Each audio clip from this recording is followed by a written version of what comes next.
پادکست سلام خواهر از عشق و آرزو، سلامتی، حق و حقوق، اویله‌داری و کاری بانوان با زرنگیزی نوروز شاه. اگر پرزیدنت یا مثلا وزیر کارهای داخلی یا فرض کردیم دادستان کل تاجیکستان زن می بود، چی می شد؟ یا فقط باید مردها رئیس و وزیر و پرزیدنت باشند؟ میدانید که امروز در میان 14 وزیر در کشور تنها 2 نفر زن هستند. چرا؟ سلام بیننده عزیز. بیایید امروز در سلام خواهر در همین باره صحبت کنیم و سر این مسئله بیاندیشیم که برای به کرسی رهبری رسیدن یک بانوی تاجیک چی مانع‌ها یا برعکس کدام امکانیت‌ها وجود دارد؟ در یک وزارت جانشین زن باشد. چرا رئیس نی؟ چرا جانشین؟ زن باید در خانه باشد، تربیت کنه فرزند. این شب و روز که در تاجیکستان جشن زنان و مادران تجلیل می شود، در اداره‌های دولتی و شبکه‌های اجتماعی همه جا وصف بانوان را می کنند و از بزرگی مقام آنها می گویند. اما سازمان‌های بین المللی مقام و حضور زنان را که تقریباً نصف اهالی تاجیکستان را تشکیل می‌دهند در سیاست و تصمیم‌گیری‌های مهم کم می‌نمایند. بیش از 24% کرسی‌های رهبری در تاجیکستان در دست زنان است. 2 زن وزیر، 22 زن در سطح معاونان رهبران کمیته و وزارت‌ها و بیش از 80 زن چون دادرس فعالیت دارند.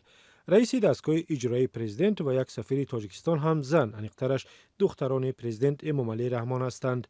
این آمار است که حکومت در گزارش به کمیته محو تبعیض زنان سازمان ملل پیشنهاد کرده است.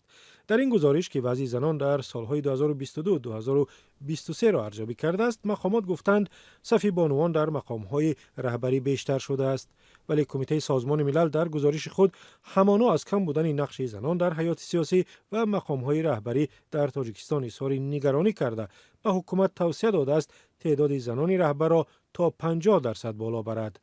در گزارش تاکید شده است که همگی 24% وکیلان مجلس نمایندگان تاجیکستان زنان هستند و کشور فقط یک سفیر زن دارد. سخن درباره پارلمان پیشینه می رود. کمیته محو تمام نوع‌های تبعیض زنان با تأسف گفته است در کشور این باورهای کهنه و شخ شده که زنان قابلیت رهبری ندارند حفظ شده است. این کمیته از تاجیکستان خواسته است نابرابری گندری را در تقسیم کرسی‌های رهبری از بین برد. شکایت از کمبود زنان در مقام‌های رهبری در حال است که با گفته برخی از تحلیلگران مشکل نه در شماره زنان رهبر بلکه در کمرنگ بودن نقش آنها در تصمیم گیری یا قرارهای مهم است. با گفته این گروه زنان بیشتر برای پر کردن آمار و نمایش برابری زن و مرد قبول می‌شوند. در راه هستید مهمانی یا در جای کار علاجه خواندن ندارید امکان دیدن هم پادکست رادیوی آزادی را بشنوید نقل گوشکی تنها برای شما در وقت دلخواه و جای دلخواه. ولی به هر صورت آیا امروز در کشور هستند زنانی به اصطلاح لیدر یا دارای موقعی فعال جمعیتی و سیاسی، آنهایی که نظر خود را دارند و آن را به مردم رسانیده می توانند؟ به این و چند سوال دیگر از چند نفر در دوشنبه پاسخ پرسیدیم. هم در پارلمان هستن هم در وزارت ها هستن، خیلی زیاد. میتونید یک چند نفر شنو؟ من وزیر فرهنگ جمهوری تاجیکستان مطلوب خان ستاریان، من منصوری در پارلمان، من رئیسوی ناحیه ها هستن مثلا. این نقطه نظر اسلام گازن ممکن است؟ نقطه نظر اسلام نه، چون که باید زن در خانه شینه. زنان رو باید یک هنر بشینن بزاین شعرانی نه. زن باید در خانه باشه، تربیت کنه فرزند رو. Не дают им развиваться. به زنان امکان پیشرفت نمیدهند و فکر میکنند که آنها فقط برای کار خانه در کارند. مردان به آنها امکان نمیدهند. مخصوصاً به زنان اویله‌دار شوهرانشان اجازه نمیدهند که رشد کنند. من فقط از زنان معروف بلاگرها را میشناسم.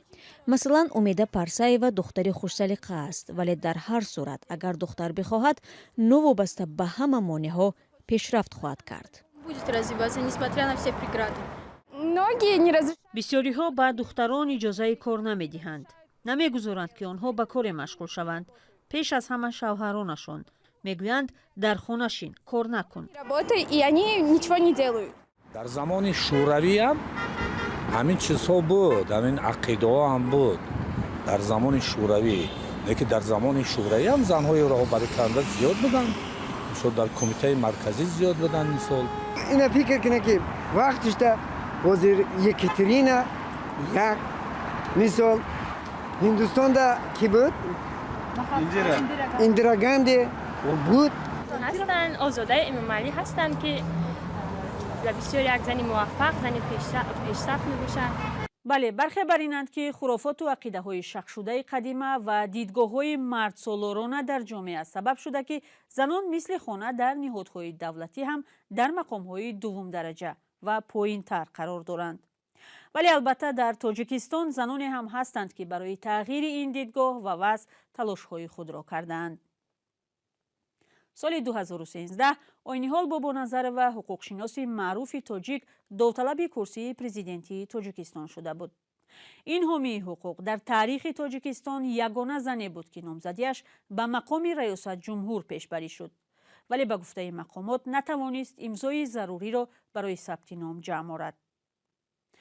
حقوقشناس و یکی از فعالان جامعه شهروندی آینیحال بابانظر و سال 2014 صاحب یکی از 10 جایزه زن شجاع از سوی وزارت امور خارجه امریکا شد. جایزه را خانم آن زمان اولی امریکا میشل اوباما به او تقدیم کرده بود. در یک صحبتی که با این زن فعال داشتیم، نخست از او پرسیدیم که تا کجا در تاجیکستان راه برای به مسند رهبری رسیدن زنان هموار است یا چه مانع‌ها در این سمت وجود دارد؟ مانع ها وجود دارد، خصوصا در دولت هایی که سیستم دموکراتی مستحکم نیست یا که عموما نیست. مانع ها پیش از آنه که زنها در منصب های در کار میکنند که نه معاش زیاد دارن، نه در مناسبت های داخلی و بیرونی تاثیر رسان نیستند. بنابراین هم مثلا اگر گیریم منصب هایی که در حقیقت تاثیر رسان هستند، در اونجا ما زنها رو نمیبینیم. یعنی که بغیر از این مانع ها که یک جامعه مرسالار که هست، زن امکانیتی بعد از کار رفته با نفرهایی که هم فکران صحبت کرده نمیتواند، چون که در خانه وای باید خوراک تیار کند و باید با دیگر کارهای خانگی مشغول باشد. این چنین پر تربیه فرزند نیز به دوش زنها هست. برای همین راهش ناهموار است. به تاجیکستان توصیه شده است که شمار زنان را در مقام‌های رهبری به 50% رساند. تا کجا این امکان پذیر است از نگاه شما؟ گپ در سر آن است که اگر کنکورن باشد، یعنی که برای وظیفه زنها با مردها نیز در تلاش باشند، آنها بعد می توانند تاثیررسان باشد. از آنه که ما مثلا در پارلمان زنهای زیادی داریم. من مثلا از بس که من یکی از آنهایم که همه وقت به این چیز اهمیت میدیم، من بسیاری آنها را حتی نمیشناسم. اون وزارت هایی که به زنها داده شده است، اونها یگان تأثیری کلان هم نمیرسانند، چون که باز هم میگویم که اگر آنها برای انتخابات انتخابی میشدند و در مبارزه میشدند و امکانیت هایشان برابر میشد، اینجا گپ درباره امکانیت ها می رود، نه درباره ما میدونیم که قانون های زیادی تاجیکستان دارد که با تمام همون معیارهای بین الخلقی موافق است، اما آنها در عمل نمی کنند. اصلا به نظر شما حضور بیشتری زنان در سیاست و عموما در مقام رهبری بخش‌های مختلف می توانست چیزی را تغییر دهد؟ اینجا بین زن و مرد من فرقیت نمیگذارم. اگر امکانیت ها برابر باشد، من باوری دارم که زنها از مردها دیده کم نیستند. در همه ساحه ها مادر ملت را تربیت میکند و وقتی که فرزند خود را تربیت میکند، این آینده ملت است. وقتی که وی ملت را تربیت میکند، پس چرا دولت را به پیش برده نمیتواند؟ حتما به پیش میبرد. ما مثلا از دیگر دولت ها کم نیستند زنهای ما. در بسیار دولت ها زنها را ببینید وزیر مدافع هستند. یک زن سیاستمدار باید از چی یا چی ها گذشت کند؟ یعنی از بحر چی گذرد؟ نوادورسکایا یک وقت من صحبت داشتم با اون کس و یک گپی عجایب گفته بود که زنهای باید به سیاست دست زنند که نه شوهر دارند و نه اویله دارند. یعنی که این معنای آن را داره که خیلی البته مشکلی ها هست، مشکلی های زیاد هست و اون زن باید پیش از همه اگر شوهر داشته باشد شوهرش وی را باید دستگیری کند. همون فکری که زن باید فقط فرزند تربیت کند در خانه شیند، این در مغز یک قسمی مردهای ما جای گرفته شده است، شخص شده است و همین امکانیت نمیدهد که این زنها توانند که به سیاست مشغول شوند و بعضی مثلا چیزها هست که آنها ترس هم دارند، چون که میترسند که عاقبتی به سیاست مشغول شدن به چی آورده میرساند برای مثلا اویلش، برای فرزندانش و غیره. شما یک زمان در حزب دموکرات بودید و سپس در نهاد بین المللی بنیاد سوروس و دیرتر داوطلبی کرسی رئیس جمهور. چی را تجربه کردید؟ دشواری نداشت و نزدیکان چی میگفتند؟ جوان میشدم باز یک بار دیگر همین چیزی که سوالی که شما دادین به همین راه میرفتم، چون که من از خردسالی بسیار کتاب سیاستمداران رو آموخته بودم، با سیاستمداران جهانی هم شناس شده بودم، در عائله ما هم از بودند و مرا میگفتند که از این چیز دست کش، چون که عاقبتش خوب نیست. بدتر وقتی که من اشتراک کردم نم آیسته آیسته خیش تبارم چخلی که میگه ملایم شدند. بنابراین من فکر میکنم که این راهی بود که من خود انتخاب کردم و پشیمان نیستم. از نگاه شما تعیین زنان باید به منصب‌های رهبری چگونه صورت گیرد؟ من شخصا طرفدار کوتا نیستم. اگر زنی که خود را بخواهد در سیاست اندازد و باید کوتا نپرسد و نباید که گوید که من زن هستم برای همین به من آواز بدهید، برای همین به من وظیفه بدهید. این چیزها عموما برعکس آبروی زنها را میریزاند، چون که وقتی که از حکومت وظیفه میپرسید میگوید که امکانیت دهید، بنابراین هم زن باید خود کوشش کند و داند که این خیلی راهی مشکل است. پیش از همه باید دانشی مستحکم داشته باشد در همه ساحه ها. اون باید اون چیزایی که این روز در مثلا جمهوری هست باید بداند، اگر نه و باید در گرد اطرافش اونهایی رو گرد آورد که از آنها مصلحت گیرد. در راه هستید مهمانی یا در جای کار؟ علاجه خواندن ندارید؟